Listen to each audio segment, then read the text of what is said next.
All right, so get ready because today we are diving headfirst into some seriously juicy stuff. About high school hierarchy, race, identity, the whole shebang, Yeah. all through these incredibly revealing diary entries of a student named, well, she calls herself Allison. And yeah, her perspective is just, it's really something, especially considering this was all the way back in 2012. It really gives you a glimpse into how things were, back then. Yeah, and she does not hold back. Right from day one, Allison just lays out this whole ranking system, like this intricate web within the black student population at her school. It's kind of mind-blowing. It really is. And what's fascinating is how she positions herself within all of it, right? This isn't just your typical, like, teenage popularity contest. Allison's very aware that she's biracial, and that adds a whole other layer to this whole mix. You're totally right. It's almost like she's, how do I put this?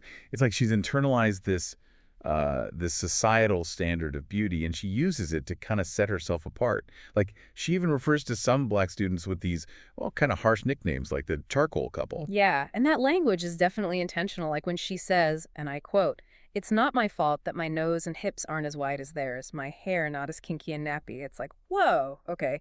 She is very aware that being biracial plays into how people see her, how attractive they find her.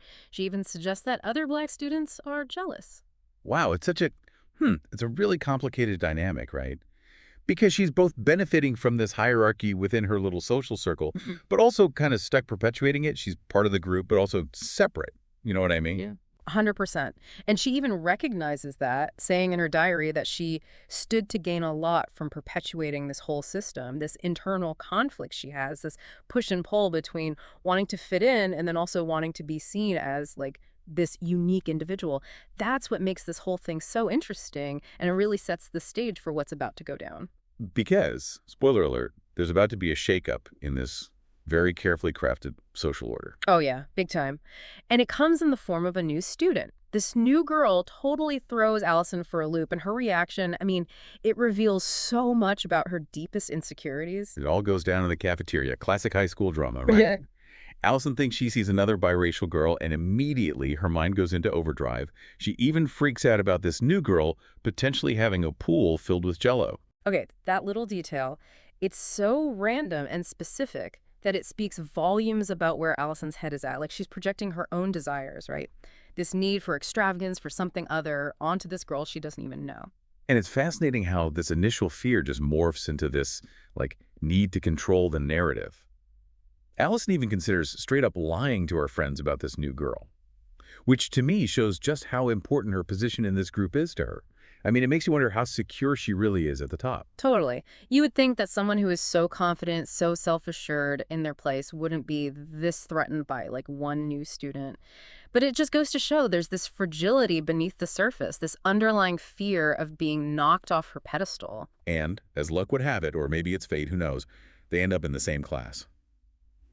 This new girl, Divine, she walks right into Allison's creative writing class.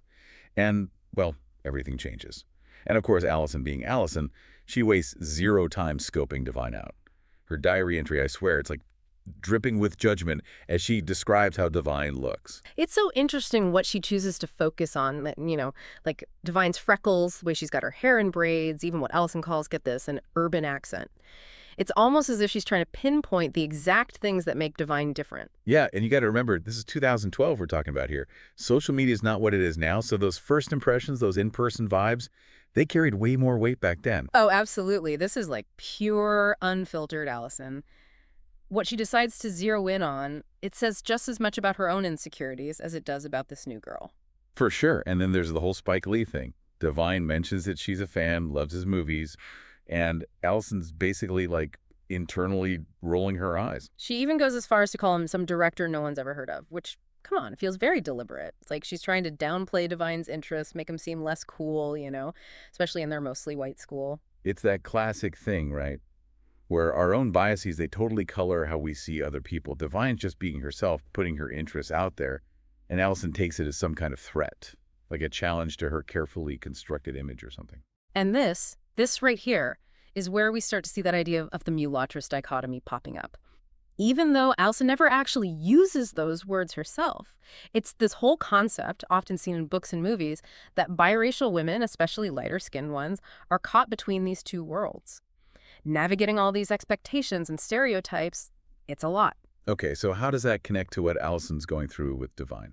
Well, it seems like Allison's internalized parts of that dichotomy, like she distances herself from what she sees as, I don't know, maybe the typical Black experience, which in her mind is represented by the other Black students at school. Right. But then at the same time, she's super aware of her own Blackness, and Divine showing up, it forces her to confront that complexity head on. It's like she's looking for a way to categorize Divine, to make her fit into this neat little box of race and social hierarchy, and it's just not happening.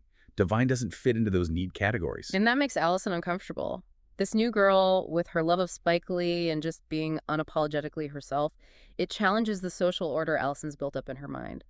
Divine represents a different way to be biracial, No. one that doesn't need comparison or hierarchy. Which, let's be real, is totally valid. There's no right way to be biracial. It's a deeply personal thing. 100%. But for Allison, who's still figuring all this out in the middle of, high school drama, Divine's presence is seriously unsettling. Totally. And that's where the diary entry kind of leaves us hanging. Yeah.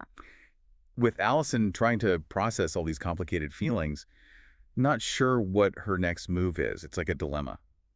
That you try to be friends with Divine, ignore her, maybe even try to sabotage her. Total cliffhanger. And the way Allison decides to deal with this, it's going to tell us a lot about how her own biases and insecurities shape the way she acts. It's like this whole encounter with Divine, it kind of throws a wrench in Allison's whole world. Yeah. You know? Like it makes her question everything she thought she knew about her place in the social scene, maybe even her own identity. Yeah, totally. And it all comes back to that line we talked about earlier where Allison says she stood to gain a lot from perpetuating that whole hierarchy. Divine showing up disrupts that whole system. It's like suddenly Allison's seeing the cracks in her own way of looking at things. Right. And the way she processes all of that, even if it's subconscious, that's what makes these diary entries so fascinating to me. It's like a peek into what it's really like to be a teenager, trying to figure out where you belong, especially with all the complications of race and identity thrown in. And it's important to keep in mind the context of all this, too. 2012, it was a different world. Social media wasn't the behemoth it is now. So those social dynamics, those face-to-face interactions in a physical high school, they were everything. Absolutely. And in that environment, Allison's dealing with this mulattress dichotomy we talked about, even if she doesn't realize it. She's drawn to the stereotypes tied to Blackness, but then also kind of put off by them. And Divine just throws all that into sharp focus. What I find really interesting is that Allison never actually says what she wants her relationship with Divine to be. Does she want to be friends? Avoid her completely. Compete with her. That's what makes Allison's dilemma so relatable, I think. It's that classic human struggle, right? Wanting to fit in, but also wanting to stand out. We all want a place in the social order, but we also want to feel special, unique. And being a teenager, that just throws gasoline on those desires, especially in high school, where those social circles are practically set in stone. Exactly. And as we wrap up this deep dive, it leaves us with a lot to think about. Allison's story, even though it happened back in 2012, it still speaks to the complexities of race, identity, belonging, things that we're all still grappling with today. It's a good reminder that those internal conflicts, those moments of self-reflection, questioning everything, it's all part of being human. It really is. It reminds us that being self-aware is a journey, not a destination. And the way we handle those moments of discomfort, those challenges to how we see the world, it shapes who we become.